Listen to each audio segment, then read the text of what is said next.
Bismillah, Masya Allah, masih lagi bersama dengan saya Faradin Anwar pagi ini dalam Salam Biz. Masya Allah, pagi ini itu dia antara cerita tentang orang-orang yang suka mengumpat, antara kesannya, antara hikmah di sebaliknya. Itulah dia yang dia katakan dosa-dosa yang perlu kita doakan, mudah-mudahan jauh daripada diri kita semua, insya-Allah, mudah-mudahan. Baiklah, topik kita pagi ini, enakkah memakan daging saudara sesama Islam kita? Baru je tadi kita bincangkan dengan Ustaz antara dosa-dosa besar, antara yang bakal menghimpitkan kubur kita, antara yang akan menggelapkan suasana di alam barzah kita. Kalau kita doakan mudah-mudahan husnul khatimah, insya-Allah, mudah-mudahan. Kita takutlah bila cerita ular, kalajengking dan macam-macam lagi yang menjemput kita di alam sana nanti. Nauzubillah. Baiklah, pagi ini yang bersama dengan kita bawakan juga orang BMC Bandar Mahkota Ceras all the way, insya-Allah, pengerusi Jawatankuasa Penaja Kompleks Masjid Asy-Syakirin BMC yang dihormati Ustaz Wan Muhammad Chef Jeffrey Wan Ibrahim. Assalamualaikum Ustaz. Waalaikumsalam warahmatullahi. Masya-Allah. Itu dia antara yang kita tengok tadi berkenaan dengan dosa-dosa mengumpat ataupun ghibah yang kita panggil. Dan boleh tak Ustaz cerita dengan lebih detail lagi apa yang disebutkan dalam Al-Quran dan juga hadis tentang dosa-dosa ghibah ini? Baik, bismillahirrahmanirrahim. Pertamanya, Islam ini adalah agama yang menjaga kehormatan, kemuliaan sesama insan. Tak kiralah sama ada Islam ataupun bukan Islam. Jadi agama Islam ini secara jelasnya mengharamkan perkara-perkara yang boleh mengaibkan, mencalar ataupun merosakkan maruah orang lain. Sepertinya mengumpat tadilah. Kerana mengumpat ni tentu sekali tak ada orang nak cerita benda baik. Benda baik itu bukan umpat nama dia. Benda baik itu puji. Benda umpat ni, pengumpat ni adalah ribah ni adalah benda yang tak sedap didengar. Jadi kerana itu Al-Quran membuat satu perumpamaan yang boleh dikatakan dahsyat. Begitulah. Sebagaimana disebut dalam surah Hujurat ayat yang ke-12. Ya ayyuhallazina amanu ijtanibu katsiran minadh-dhann inna ba'dadh-dhanni ismun wala tajassasu wala yaghtab ba'dukum ba'dha ayuhibbu ahadukum an ya'kula lahma akhihi maitan fakarihtum. Wahai orang-orang yang beriman, jauhilah kamu daripada sangkaan-sangkaan. Kerana sebahagian daripada sangkaan itu adalah dosa. Wala tajassasu, jangan kamu duk cari-cari kelemahan orang, kekurangan orang. Wala yaghtab ba'dukum ba'dha, jangan kamu duduk cela, duduk umpat setengah yang lain. Kerana apa? Kerana Allah Ta'ala kata, sukakah kamu nak makan daging saudara kamu yang dah mati?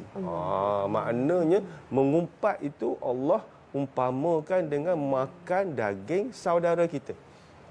Baik. Jadi kalau kita perhatikan, kenapa disebut tentang makan daging? Kenapa tak disebut perumpamaan dengan benda lain? Kerana pengharaman mengumpat ni dia besar. Maka contohnya Imam Marwawi sebut perkataan ribah itu ataupun mengumpat itu diumpamakan seperti makan daging. Sebab kalau kita nak makan daging ni, dia tak ada ambil seketul telan. Ya. Betul, dia koyak. Kalau makan stik dia potong. Baik, kalau makan apa-apa kena tarik, koyak, dicarik-carikkan, disiat-siatkan.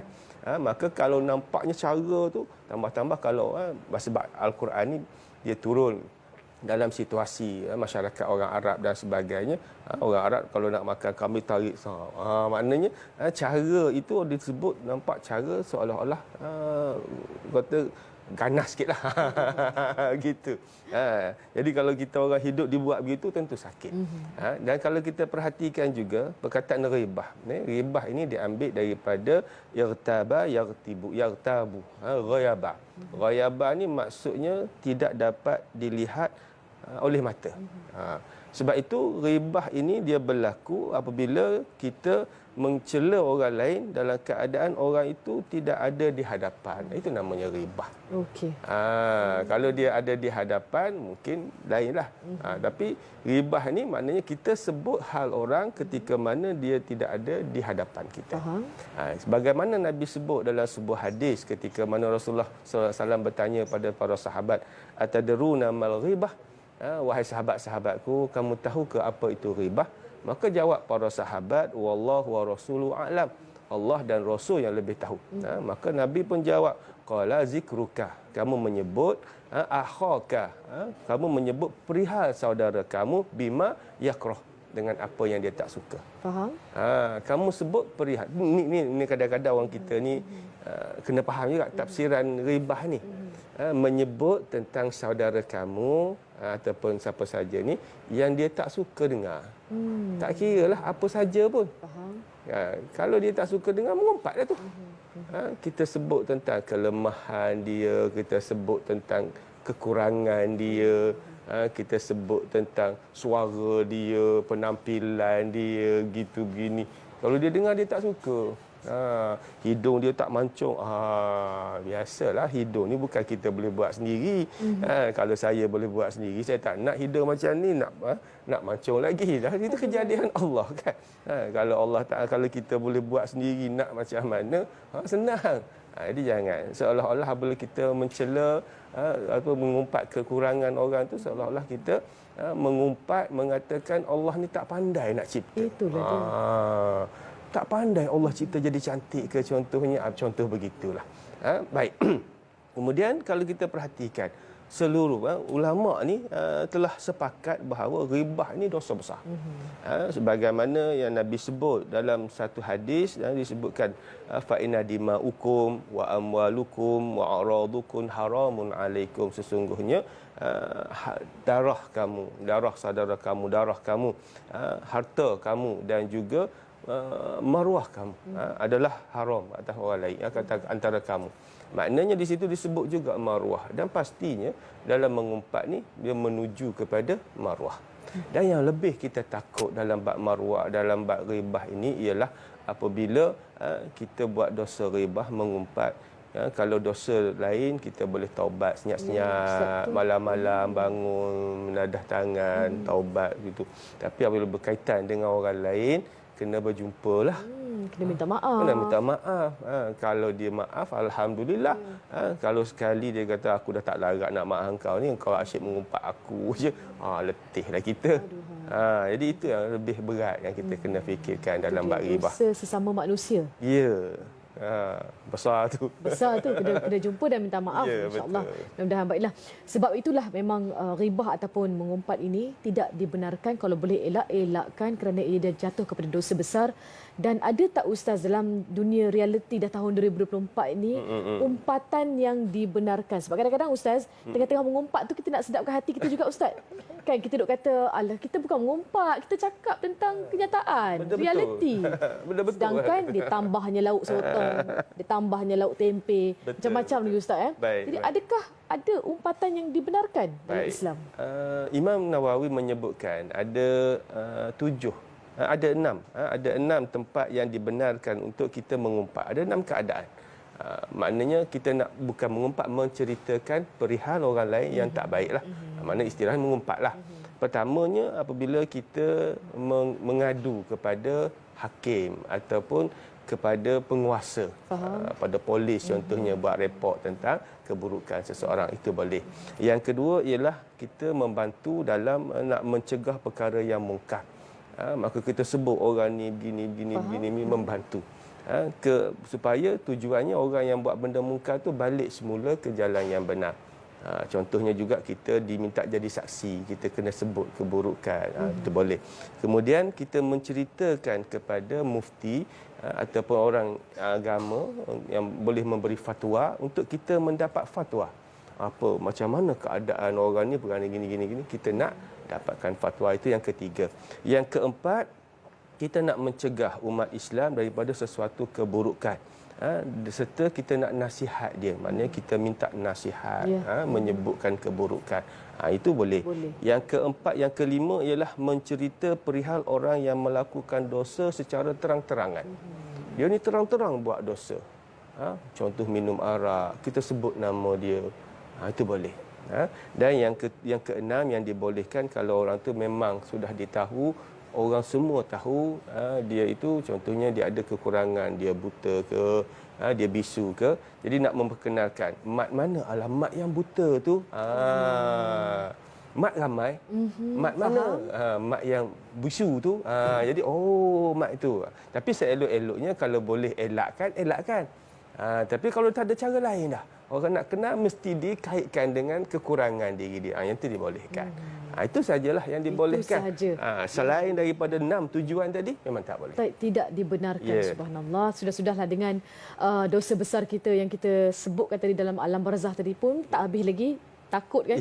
Jadi sudah-sudahlah dengan dosa besar, insya-Allah kita bawa-bawalah cari pahala ataupun ganjaran yang berterusan yang sama-sama ingin kita wawarkan pagi ini berkenaan dengan Kompleks Masjid Asy-Syakirin Bandar Mahkota Ceras. Ustaz, masjid ni dah lama bersama dengan program Assalamualaikum. Betul. Jadi setakat ni bagaimana Ustaz? Dah berapa peratus pembinaannya, penambahbaikannya. Jadi apa lagi penonton Assalamualaikum boleh lakukan untuk sama-sama ambil bahagian pagi ini, insya-Allah. Alhamdulillah, semenjak kami bersama dengan program Assalam ni, peningkatan sumbangan adalah amat memberasakan, alhamdulillah. Sehingga kami dah berjaya mengumpul separuh daripada keperluan pembinaan masjid. Dan alhamdulillah hingga saat ini saya pun hari ini insya-Allah akan pergi menguruskan urusan untuk mendapat kebenaran untuk pembinaan. Jadi insya-Allah lah, mudah-mudahan kita baru ada separuh dan kita nak mula pembinaan nanti, lebih lagi lah kita memerlukan sumbangan-sumbangan. Dan terima kasih saya ucapkan kepada penyumbang-penyumbang kerana hasil sumbangan itu kami berjaya bergerak setapak lagi.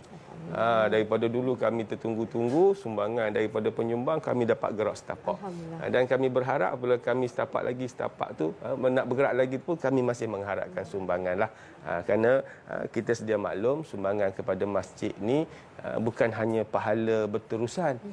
Masjid adalah pusat dakwah. Apabila pusat dakwah, kita menyediakan tempat ilmu untuk orang lain belajar, dapat juga pahala di situ.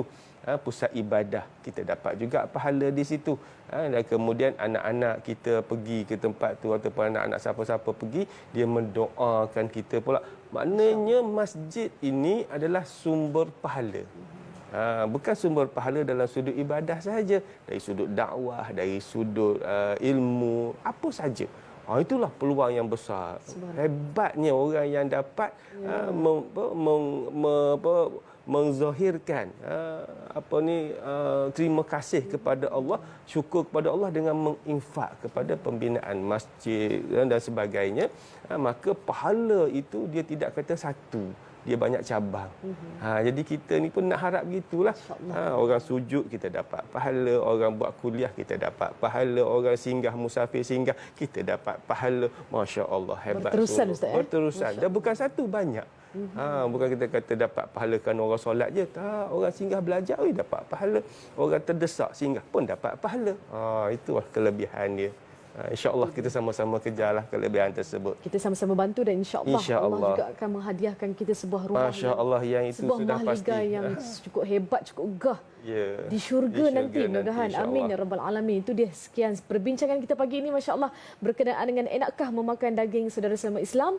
Dan di kesempatan yang sama juga jangan lupa sama-sama kita hulurkan infak kita, sedekah kita pagi ini kepada Masjid Asy-Syakirin BMC. Terima kasih Ustaz. Ustaz Wan Muhammad Jeffrey Wan Ibrahim, Pengerusi Jawatankuasa Penaja Kompleks Masjid Asy-Syakirin BMC. Sampaikan salam pada jemaah yang lain. InsyaAllah mudah-mudahan ada masa kesempatan kita berjumpa lagi Ustaz. InsyaAllah. Jumpa lagi tentunya selepas ini bersama dengan Abe Talib dalam Assalamualaikum.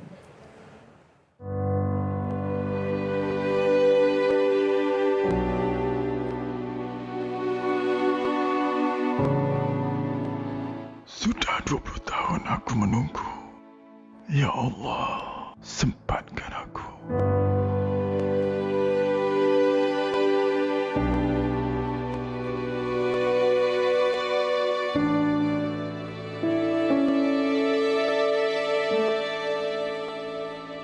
Marilah sama-sama berinfak dalam merealisasikan pembinaan Masjid Asy-Syakirin Bandar Mahkota Ceras.